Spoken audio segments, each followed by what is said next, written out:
اسلام میں نیند کے بارے میں کیا احکامات ہیں، کب سونا چاہیے اور کب بیدار ہونا چاہیے؟ غلام صاحب امریکہ سے پوچھتے ہیں۔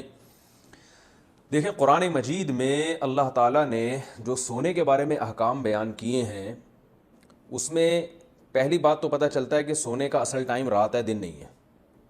دن میں بھی سونا ہے لیکن اصل جو سونے کا ٹائم ہے رات ہے۔ جیسے قرآن مجید میں اللہ کا ارشاد ہے وَجَعَلْنَا اللَّيْلَ لِبَاسًا، رات کو ہم نے لباس بنایا جو سب چیزوں کو ڈھانپ دیتی ہے، اور جو ہے ڈھانپنے کا مطلب یہی ہے ہر چیز کو چھپا دیتی ہے، تو انسان بھی رات کو آرام میں آ جاتا ہے اور وہ لیٹ جاتا ہے۔ تو اصل سونے کی جو ہے نا جو وقت ہے وہ رات ہے، اور دن میں بھی سونا ہے تھوڑی دیر، جس کو قیلولہ کہا جاتا ہے، اس کا بھی قرآن مجید میں ذکر ہے، اور آپ صلی اللہ علیہ وسلم نے بھی اس کی تاکید فرمائی، قیلوا فإن الشیطان لا یقیل، قیلولہ کیا کرو اس لیے کہ شیطان قیلولہ نہیں کرتا۔ اور قیلولہ کسے کہتے ہیں؟ دوپہر کھانے کے بعد تھوڑی دیر آرام کرنا، یہ نہیں کہ لمبی تان کے لمبی سو گئے، ایسا نہیں ہے، تھوڑی دیر، شارٹ نیپ جسے کہا جاتا ہے انگلش میں۔ تو دوپہر کو تھوڑی دیر آرام کرنا یہ بھی حدیث سے ثابت ہے، اور رات کو سونا یہ تو قرآن و سنت سے ویسے ہی ثابت ہے، آپ صلی اللہ علیہ وسلم کا معمول بھی تھا۔ البتہ لمبی تان کے جو سونا ہے یہ قرآن و سنت کے خلاف ہے، جیسے کہ آج کل ہم سوتے ہیں، سو رہے ہیں تو پولیس آتی ہے اٹھانے کے لیے۔ اس کی دلیل بھی قرآن مجید میں کانوا قلیلا من اللیل ما یہجعون، فرمائی راتوں کو بہت تھوڑا سویا کرتے تھے، دن میں تو ویسے ہی تھوڑا سونا ہے، تو رات کو بھی اتنا نہیں جتنا پبلک سو رہی ہے، اس کی نسبت تھوڑا۔ تو صحابہ کرام کی اگر ہم نیند دیکھتے ہیں، صحابہ تابعین کی، تو وہ نیند بہت تھوڑی ہوتی تھی۔ یہ جو آج کل مشہور ہو گیا نا 8 گھنٹے سونا صحت کے لیے ضروری ہے، یہ بالکل غلط ہے۔ اس کا کوئی معیار متعین نہیں ہے کہ کتنی دیر سونا صحت کے لیے ضروری ہے۔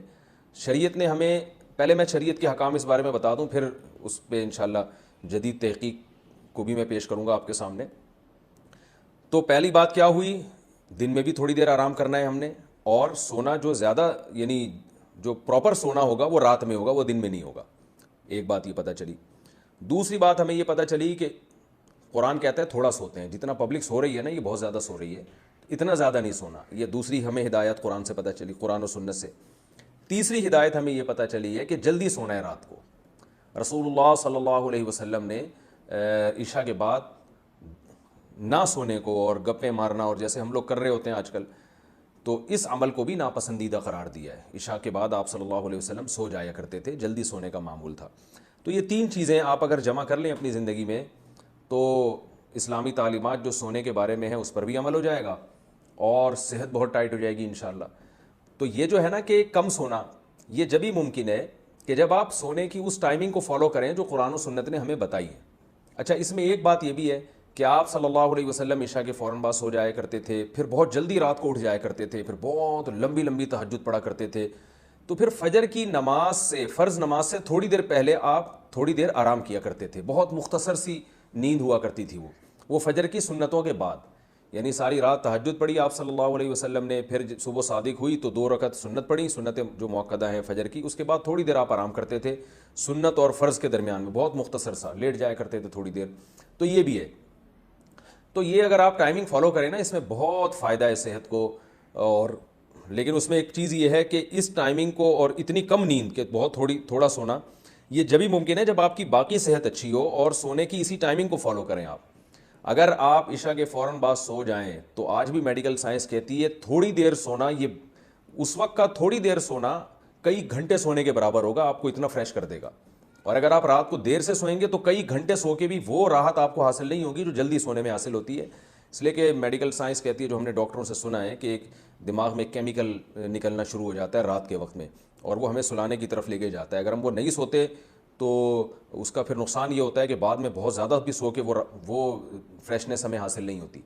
تو اس لیے عشاء کے فوراً بعد سو جائیں، تو تھوڑے چند گھنٹے سو جائیں آپ، 3-4 گھنٹے گہری نیند بہت ہے، 4 گھنٹے بھی آپ سو گئے گہری نیند بہت ہٹو بچو ہو جائے گا۔ اس کے بعد پھر آپ فجر کی سنتیں پڑھ لیں، اور سنتوں اور فرض کے درمیان جو وقفہ اس میں تھوڑی دیر آرام کر لیں۔ اس کے بعد دوپہر کھانے کے بعد تھوڑی دیر آپ آدھا گھنٹہ، وہ بہت زیادہ ہو گیا 1 گھنٹہ آرام کر لیا آپ نے، تو آپ کی بہت کم نیند میں آپ سارا دن فریش نظر آئیں گے، سارا دن آپ ہنستے کھیلتے رہیں گے۔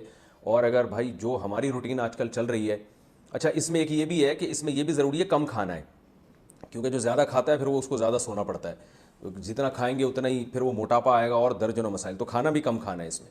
تو ہر لحاظ سے آپ اگر پوری شریعت کی تعلیمات کو فالو کریں گے، پھر اس کو ایسا نہیں کہ آدھی تعلیمات شریعت کی لیں، آدھی آج کے رواج کے لے لیں، تو پھر وہ صحیح حساب چلے گا نہیں۔ تو اسی حساب سے کھانا بھی پھر کم کرنا ہے آپ نے. تو اگر آپ اس ترتیب کو فالو کریں گے نا تو آپ دیکھیں گے چند گھنٹے یعنی 4 5 6 گھنٹے بھی آپ کے لیے 24 گھنٹے میں بہت ہوں گے. تو آپ ان لوگوں سے زیادہ اچھا کام کر سکیں گے جو 8 8 9 9 گھنٹے سو رہے ہیں پھر بھی وہ فریش نہیں ہوتے, اور آپ 5 6 گھنٹے کی نیند میں بہت زیادہ فریش ہو جائیں گے اگر آپ اس ترتیب سے سوئیں آپ. تو یہ ہے. لیکن یہ کہ یہ باتیں آج کل کون عمل کرتا ہے. آپ عشاء کے بعد سونے کی کوشش کریں گے, پبلک ہی نہیں سونے دے گی آپ کو, گھر والے میں سارے جاگ رہے ہوتے ہیں. تو پورے گھر کا ماحول چینج کرنے کی ضرورت ہے, پوری قوم کو چینج کرنے کی ضرورت ہے. حکومتی سطح پہ اس پہ کوشش ہونی چاہیے, محنت ہونی چاہیے. جن ملکوں میں جلدی سونے کا رواج ہے, چائنا میں اور تھائی لینڈ میں گیا ہوں, وہاں بھی میں نے دیکھا ہے کہ لوگ جلدی سوتے ہیں اور فجر کے بعد ان کی مارکیٹیں کھلی ہوتی ہیں. تو وہاں گورنمنٹ نے جو ہے نوٹس لیا تھا اور گورنمنٹ لوگوں کو اس پر لے کر آئی ہے, حکومتی سطح پر اس کی کوششیں اور محنتیں ہوئی ہیں. تو قوم تو جبھی تبدیل ہوتی ہے جب گورنمنٹ لیول پر اس کی کوشش ہو. لیکن آپ اپنے طور پر اگر کر لیں تو بہت اچھی بات ہے, کم از کم 2 4 لوگ ہی ٹھیک ہو جائیں گے.